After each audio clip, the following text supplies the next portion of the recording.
Good morning, Miss. Good morning.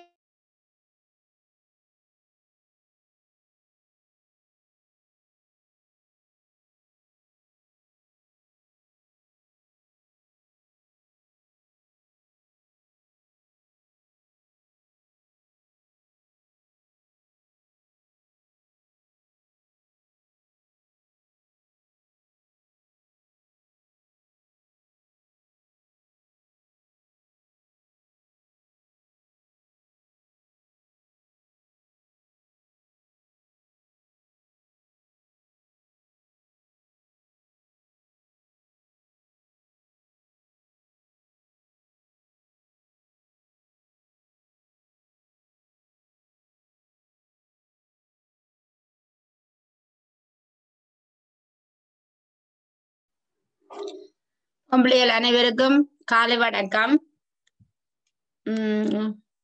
பிள்ளைகள் இன்னும் இணைந்து கொண்டிருக்கிறார்கள். ஒரு 2 நிமிஷம் வெயிட் பண்ணுங்க. 2 நிமிஷம் வெயிட் பண்ணுங்க பிள்ளைகள். மற்றவர்கள் எல்லாம் இணைஞ்சு முடிய தொடங்குவோம்.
சரி பிள்ளைகள், மீண்டும் அனைவருக்கும் காலை வணக்கம்.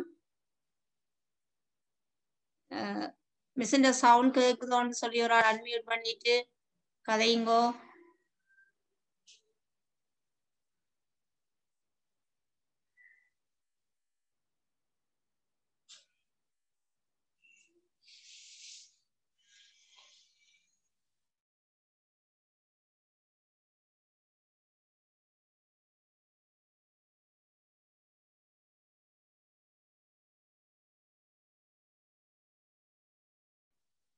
ஓகே பிள்ளைகள், இன்றைய நாள் பகுதி ஒன்றுக்கு வரக்கூடிய வினாக்கள் கொஞ்சம் பார்ப்போம்.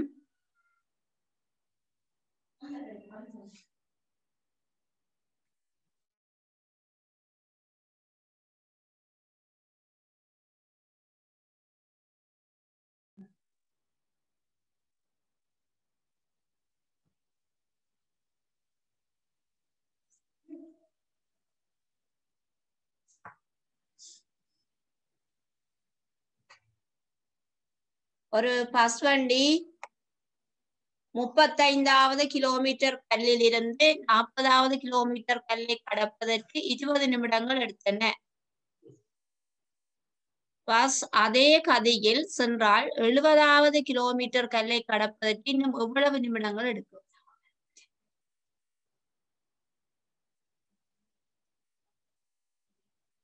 கடப்பதற்கு எவ்வளவு நிமிடங்கள் எடுக்கும்?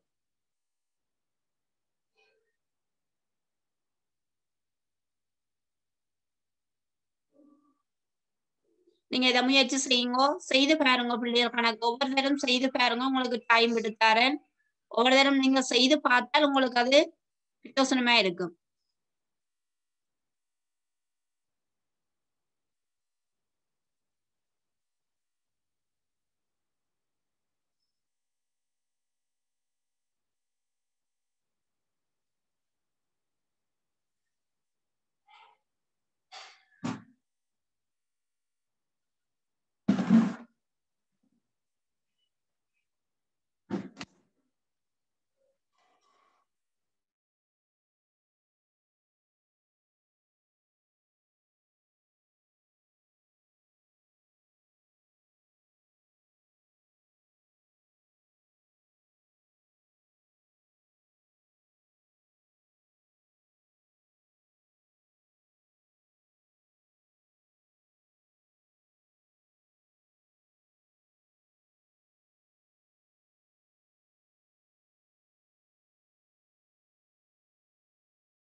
பிள்ளைகள் பாப்பம், நீங்க முயற்சி செய்தத எவ்வளவு கிட்ட வந்திருக்கிறீங்கள் அல்லது எவ்வளவு எத்தனை பேர் வடிவா செய்திருக்கிறீங்கன்றதை பார்ப்போம்.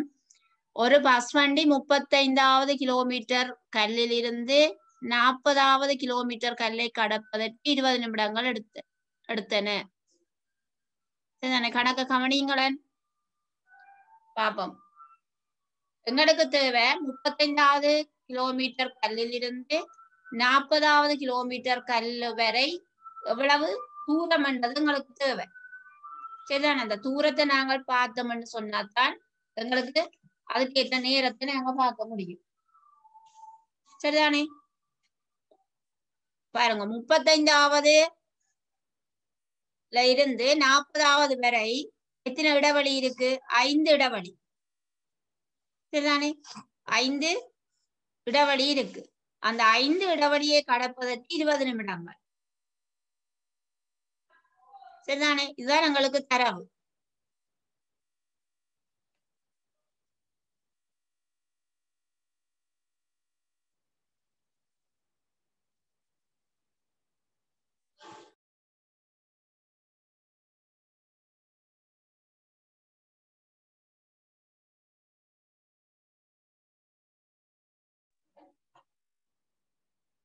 கவனிங்க பிள்ளைகள் 35வது கல்லில இருந்து 40வது கல்வரை சரிதானே கிலோமீட்டர் கல்வரை உள்ள தூரம் 5 இடைவெளி. இந்த 5 இடைவெளியை கடப்பதற்கு 20 நிமிடங்கள் என்று தரப்பட்டிருக்கு சரிதானே. 5 நிமிடங்களை கடப்பதற்கு 20 நிமிடங்கள்.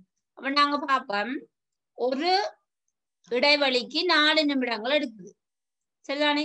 5 இடைவெளிக்கு 20 நிமிடம் சொன்னா ஒரு இடைவெளிக்கு 4 நிமிடங்கள் எடுக்குது. ஒரு இடைவெளியை கடப்பதற்கு 4 நிமிடம் எடுக்குது. அப்ப 40வது கிலோமீட்டர் கல்லில இருந்து 70வது கிலோமீட்டர் கல் வரை உள்ள தூரம் எங்களுக்கு 30 இடைவெளி சரிதானே. அப்ப ஒரு இடைவெளிக்கு 4 என்று சொன்னால் 30 இடைவெளிக்கு எத்தனை நாங்க பார்க்கலாம்.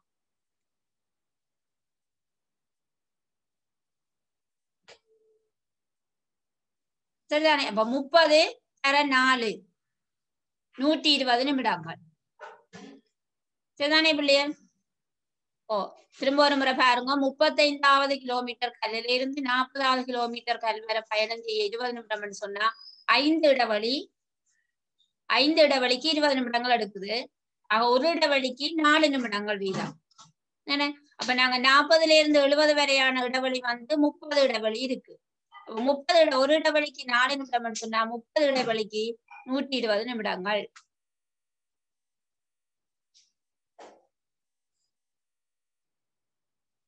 பிள்ளைகள் நீங்கள் இதுல இயன்ற வர உங்களுடைய பேரோட ஜாயின் பண்ணி நீங்களா நீங்கள் யார் யார் பங்கு கொள்றீங்களு மிஸ் உங்களுக்கு வினாக்கள் டவுட் சொன்னாலும் பேரை சொல்லி கேட்கலாம். என்ன இயன்ற வர கூடுதலான பிள்ளைகள் உங்களோட பேரோட வந்திருக்கிறீங்க. உங்களோட பேரையும் போட்டு வந்தீங்கன்னு சொன்னா உங்களுக்கு டவுட் எதுன்னு சொன்னா நான் உங்களோட பேரை சொல்லி டவுட்டை கேட்டு தீர்த்து கொள்ளலாம் சரிதானே.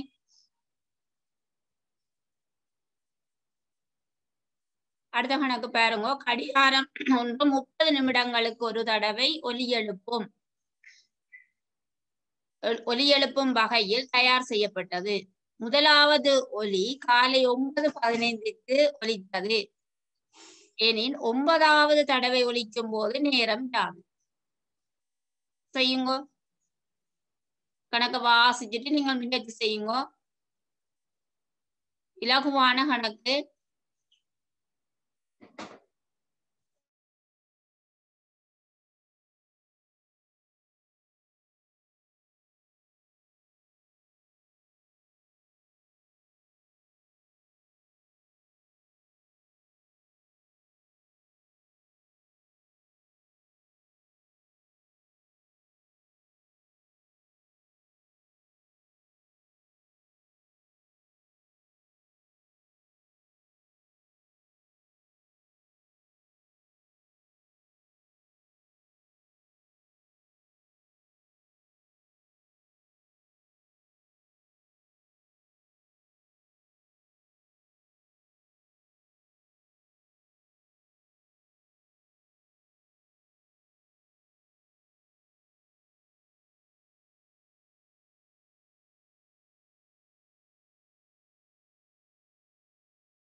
ஓகே பிள்ளைகள், கடிகாரம் ஒன்று 30 நிமிடங்களுக்கு ஒரு தடவை ஒலி எழுப்பும் வகையில் தயார் செய்யப்பட்டது. சரிதானே? எத்தனை மணிக்கு ஆரம்பித்து வைக்கப்படுதுன்னு சொன்னா, முதலாவது ஒலி காலை 9:15க்கு ஒலித்தது. அப்ப முற்பகல் 9:15க்கு. சரிதானே? இப்ப நாங்கள் பார்ப்போம். 9:15 இருந்து 30 நிமிடத்துக்கு ஒரு தடவைன்னு சொன்னா 9:15க்கு முதலாவது மணி ஒலித்தது. சரிதானே?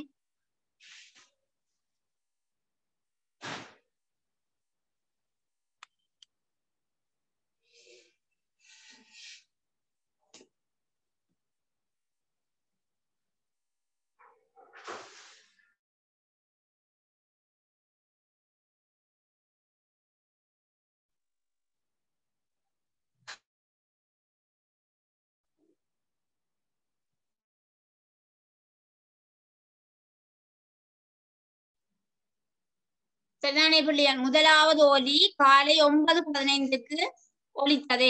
அப்ப இரண்டாவது மணி எத்தனை மணிக்கு ஒலிக்கும்? 9. இதுல உங்களுக்கு செய்க வழி போடையில மிஸ் விளங்கப்படுத்துறேன். முதலாவது மணி 9:15க்கு ஒலித்தது. சரிதானே? அப்ப இரண்டாவது மணி எத்தனை மணிக்கு ஒலிக்க போகுது? 9:45க்கு ஒலிக்க போகுது. சரிதானே? 9:15ஓட 30 கூட்டினா 9:45. அடுத்த முதலாவது 9:15க்கு, இரண்டாவது 9:45க்கு, மூன்றாவது 9:45ஓட 30 கூட்டினோம்னு சொன்னா 10:15க்கு மூன்றாவது மணி ஒலிக்க போகுது. சரிதானே?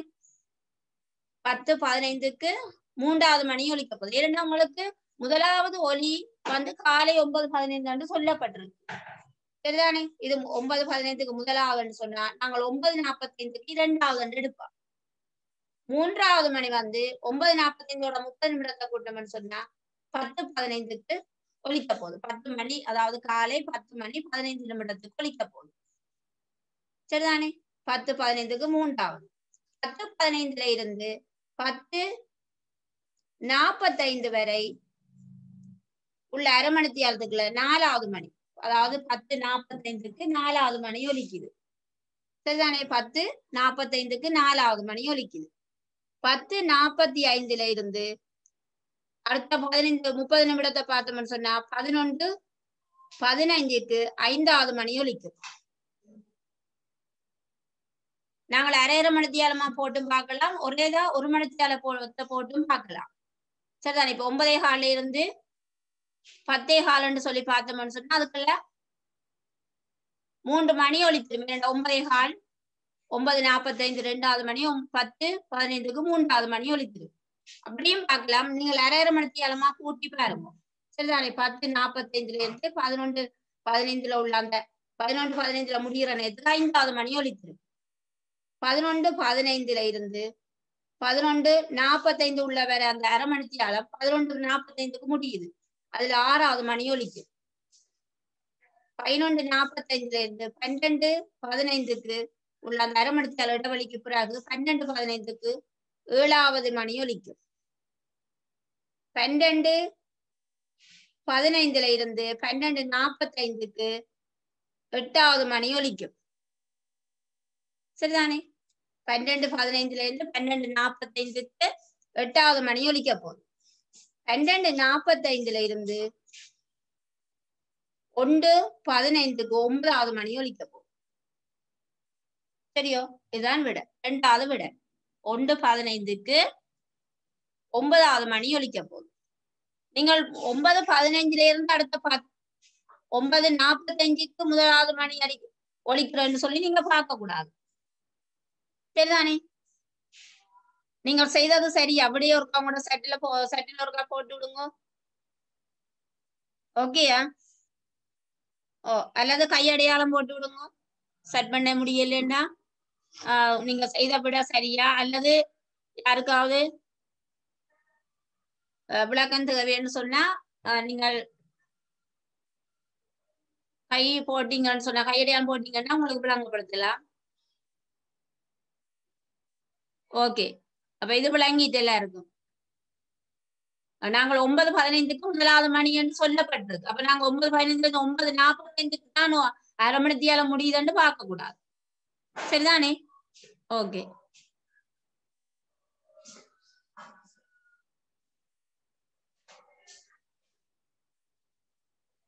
பாப்போம் அடுத்த வினாவுக்கு. மூன்றாவது வினா, சமனான இடைத்தூரங்களில் நடப்பட்ட 10 தூண்களுக்கு இடையிலான தூரம் 180 மீட்டர் ஆகும். 5வது தூணிலிருந்து 9வது தூண் வரையுள்ள தூரம் எத்தனை மீட்டர் ஆகும்?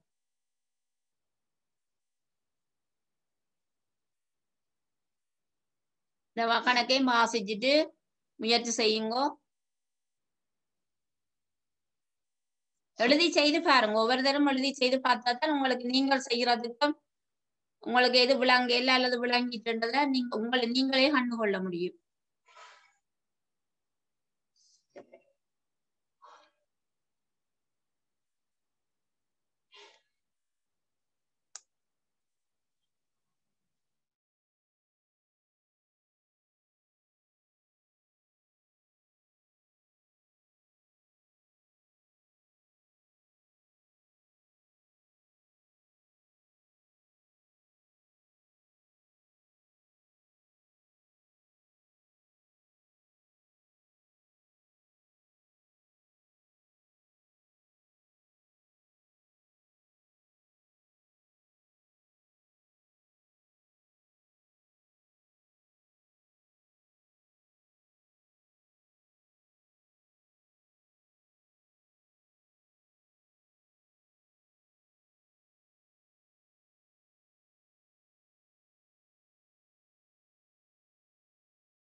பாருங்க பிள்ளையர், சமனான இடைத்தூரங்களில் நடப்பட்ட 10 தூண்களுக்கு இடையில, அதாவது சம இடைவெளியில 10 தூண்கள் நடப்பட்டிருக்கு.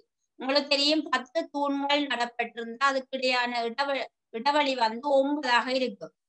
நேரான வடிவத்துல 10 தூண்கள் காணப்பட்டால் அதுக்குரிய இடைவெளி வந்து 9 இடைவெளியா இருக்கும். அப்ப அந்த 9 இடைவெளியின் தூரம் தான் பிள்ளையர் 180 மீட்டர். சரிதானே? பாப்பண்ணாங்க 10 தூண்களுக்கு இடைவெளி எத்தனை இருக்கும்னு சொன்னா 9 இருக்க போகுது. சரிதானே? இந்த 9 இடைவெளி தான் 180 மீட்டர். அந்த 9 இடைவெளியின் தூரம் தான் 180 மீட்டர் என்று சொன்னால் ஒரு இடைவெளி எவ்வளவு? 20 மீட்டர். ஒரு இடைவெளி 20 மீட்டர். 5வது தூணிலிருந்து 9வது தூண் வரை எத்தனை இடைவெளி இருக்கும்? 4 இடைவெளி. சரிதானே? 4 இடைவெளி இருக்கும். இந்த 4 ஒரு இடைவெளி வந்து 20 மீட்டர்ன்னு சொன்னா 4 இடைவெளி என்ன செய்யணும்? 20 4 தர 20 மீட்டர். அப்ப 80 மீட்டர் தான் இதுக்கு சரியான விடை.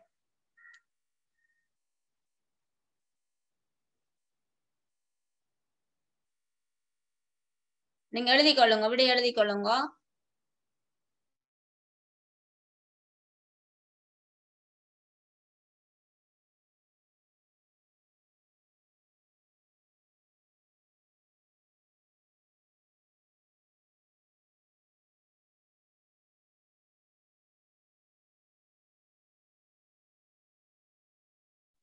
இதுல கவனிங்க அப்படியே, உங்களுக்கு இது நேரான ஒரு வடிவம் என்று கருதுங்க. ஏன்னு சொன்னா தூரம் என்று சொல்லப்பட்டிருக்கு. அதன் தூரம் 10 தூண்களுக்கு இடையிலான தூரம் என்று சொல்லப்பட்டிருக்கு. அப்ப இது நேரான வழியில் அமைந்திருக்கு. ஆனால் வட்ட வடிவில் அமைந்திருக்கும் என்று சொன்னால் 10 தூண் இருக்க 10 இடைவெளி வரும்.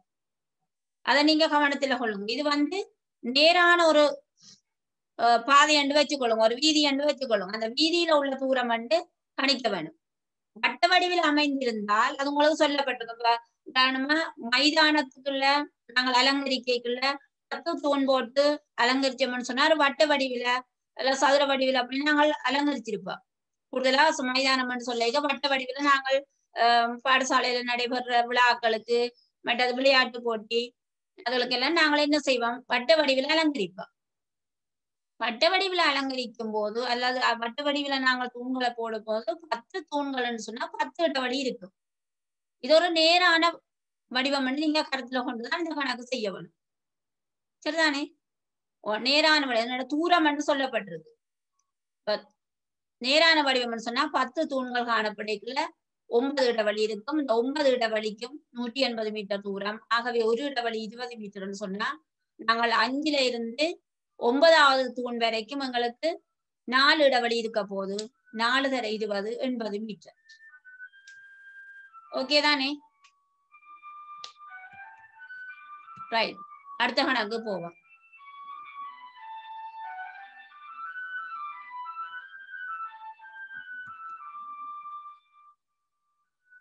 இந்த கணக்கை வாசிச்சீங்க. குகன் நிற்பது நிறுத்திக்கு தென்மேற்கே 40 மீட்டர் தூரத்திலும், மதன் நிற்பது நிறுத்திக்கு தென்கிழக்கே 40 மீட்டர் தூரத்திலும் ஆகும். அவ்வாறெனின் மதன் நிற்பது குகனுக்கு எந்த திசையில் ஆகும்?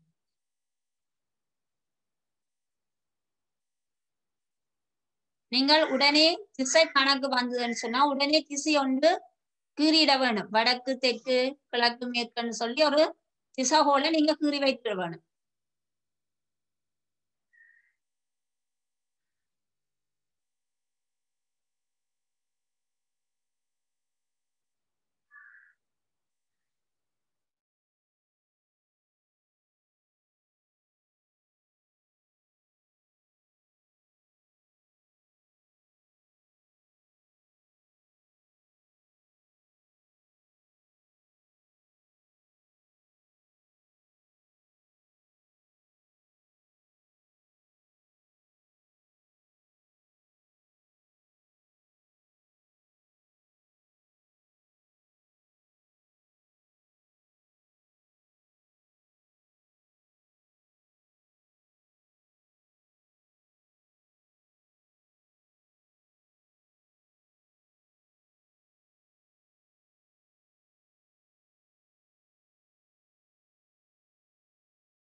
காணிங்க பிள்ளைய, குகன் நிற்பது நிறுத்திக்கு தென்மேற்கே 40 மீட்டர் தூரத்திலும்.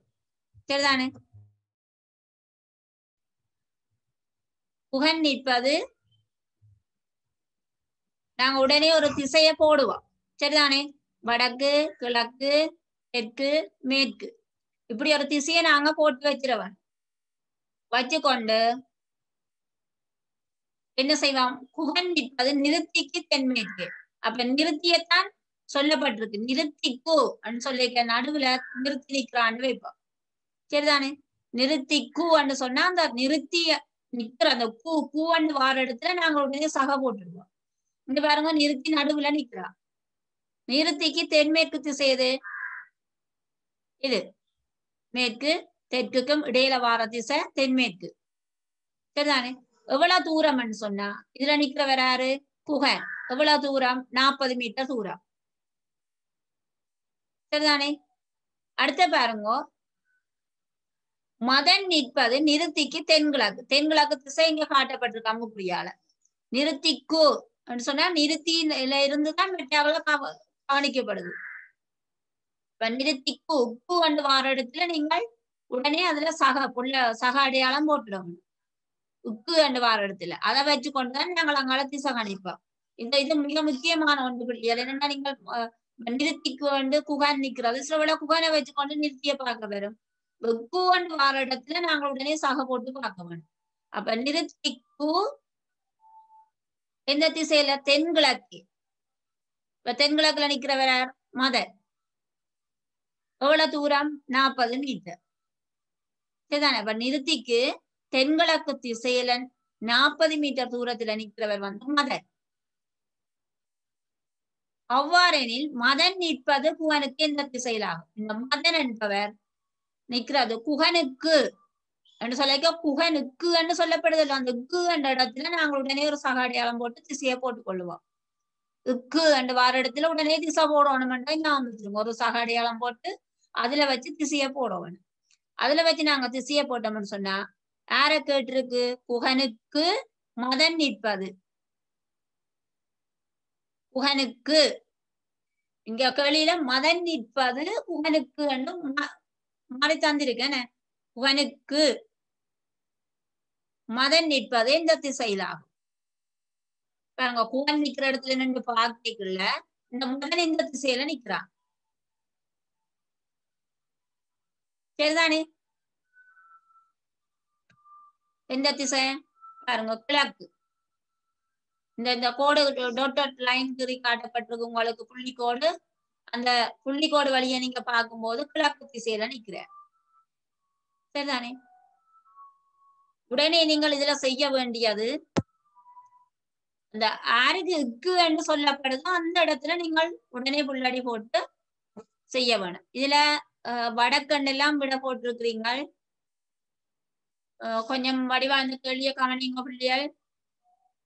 விளங்காத பிள்ளைகள் கையெழுத்தீங்கன்னு சொன்னா, கையடையாளம் போட்டீங்கன்னு சொன்னா, ரைட் ஹேண்ட் போட்டீங்கன்னு சொன்னா உங்களுக்கு திரும்ப விளங்கப்படுத்த முடியும்.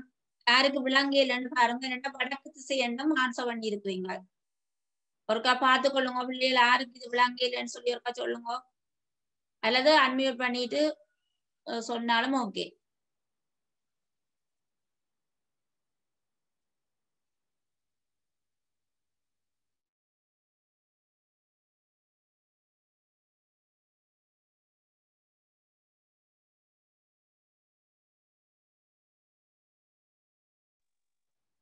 பிள்ளைகள் கவனிங்க, நீங்கள் அன்மியூட் பண்ணக்கூடிய அளவுக்கு விட்டுருக்கு. நீங்க தேவையான ஆக்கள் மட்டும் அன்மியூட் பண்ணிட்டு நீங்க எடுத்து ஓடுங்க. இப்ப எல்லாருமே நீங்கள் அன்மியூட் பண்ணிட்டு மிஸ்ஸோட கதைக்கக்கூடிய இருக்கு. ஆனா தேவையான ஆக்கள் மட்டும் நீங்கள் அன்மியூட் விளங்கப்படுத்துங்க. Right, okay. திரும்ப ஒரு முறை பாருங்க. விளங்கின பிள்ளைகளும் விளங்கின பிள்ளைகளுக்கு போர் அடிச்சா கொஞ்சம் நீங்களும் பார்த்து கொண்டு இருந்தா இன்னும் மேலதிக விளக்கம் தானே. கொஞ்ச நேரம் விளங்கின பிள்ளைகள் பார்த்து கொண்டிருக்கோ. சரியோ? பாருங்க, குகன் நிற்பது முதல்ல இருந்து விளங்கப்படுத்துறாங்க மிஸ். வெளியே பாருங்க, குகன் நிற்பது நிறுத்திக்கு தென்மேற்கே 40 மீட்டர் தூரத்திலும். சரிதானே? இப்ப நாங்கள் குகன் நிற்கிறது எங்கன்னு சொன்னா நிறுத்திக்கு தென்மேற்கே. இதுல உக்கு என்று வாரது யாருடைய பேருக்கு? நிறுத்திக்கு. சரிதான்? நிறுத்திக்கு என்று சொன்னா நாங்க நிறுத்தி என்ற இடத்துலதான் சக அடையாளம் போட வேண்டும். அதாவது சக அடையாளம் என்று சொல்றது என்னன்னு சொன்னா திசகாட்டி. அந்த திசையை நாங்கள் பாக்குறதுக்கு இதுல போட்டுட்டு பாருங்க சாப்பிட்டு இதுல நிறுத்தி, இந்த நடுவுல நிக்கிறவர் நிறுத்தி. என்ன நிறுத்தி கூ என்று சொல்லப்பட்டிருக்கு. அப்ப நிறுத்தி என்ற இடத்துல நாங்கள் அதை வச்சுக்கொண்டு மையமா வச்சுக்கொண்டால் இந்த திசையை போடுறோம். இப்ப நிறுத்திக்கு தென்மேற்கு என்று சொல்லப்பட்டிருக்கு. தென்மேற்கு திசையை பார்ப்போம். தெற்குக்கும் மேற்குக்கும் இடப்பட்ட பகுதிதான் தென்மேற்கு திசை. சரியா? அந்த இடப்பட்ட பகுதி அதை பார்த்தோம்னு சொன்னா இப்படி நடுவுல வரப்போகுது. இதுல யார் நிக்கிறாருன்னு சொன்னா குகன். நிறுத்திக்கு திரும்ப கவனிங்க, கு அண்டு வந்தா அதுலதான் நாங்கள் அவரை மையமா வச்சோன்னு திசையை பார்க்கிறோம். நிறுத்திக்கு 40 கிலோமீட்டர் 40 மீட்டர் தூரத்துல தென்மேற்கு திசையில நிக்கிறார் குகன். சரிதானே? மதன் நிற்பது நிறுத்திக்கு தென்கிழக்கு. இப்ப தென்கிழக்கு எந்த திசை? தெற்கு கிழக்கு. இப்ப இதுக்கு ரெண்டுக்கும் நடுவ வார திசை தான் தென்கிழக்கு. இந்த தென்கிழக்கு திசையை நாங்கள் இப்படி குறிச்சோம்னு சொன்னா இதுலதான் நிக்கிறார் யாரு? மதன். எவ்வளவு தூரம்? 40 மீட்டர். சரிதானே? அவ்வாறெனின் மதன் நிற்பது, இந்த மதனை பாருங்க. இந்த மதன் நிக்கிறது இந்த குகனுக்கு எந்த திசையிலையா? உக்கு. யாருக்கு கிட்ட உக்கு என்று வந்திருக்கு? குகனுக்கு. கேள்வியில பாருங்க, குகனுக்கு. அப்ப அதுலதான் நாங்க சக அடையாளம் போடுறோம். ஏன் ஆருக்கு கிட்ட இக்கு கண்டு வருதோ நாங்க அதுல இந்த அடையாளத்தை போட்டு திசைய போட்டுக்கொள்றோம். இப்ப பாருங்க குகன் இருந்து பாக்கைக்குள்ள எங்க மதன் நிக்கிறார்? கிழக்கு திசை நோக்கி நிக்கிறார். கிழக்கு திசையில நிக்கிறார். பாருங்க உங்களுக்கு புள்ளிக்கோட்டால அது காட்டப்பட்டிருக்கு. இதுதான் கிழக்கு திசை. குகனுக்கு கிழக்கு திசையில மதன் நிக்கிறார். சரிதானே? அப்ப இதுக்கு சரியான விடை கிழக்கு. இப்ப விளங்கிட்டு அந்த விளங்கிலன்னு கேட்ட பிள்ளை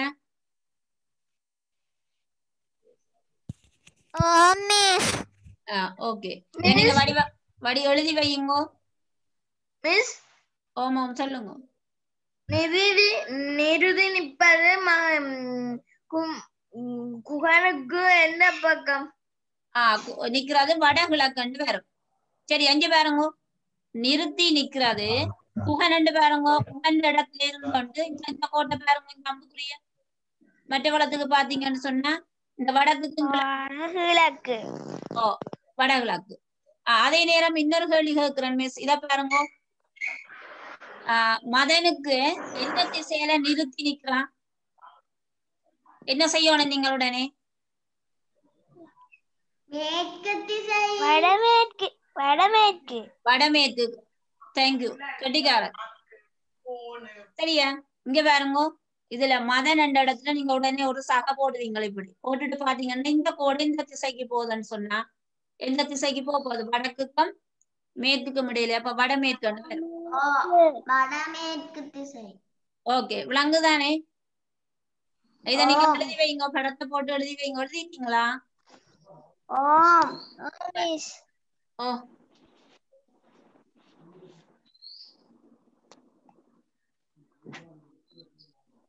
பிள்ளைகள் இதுல கட் ஆயிட்டேன்னு சொன்னா நீங்க இருக்க திரும்ப ஜாயின் ஆகுங்க. இன்னும் 2 3 கணக்கு இருக்கு. விளங்கப்படுத்தி விடுறேன். என்ன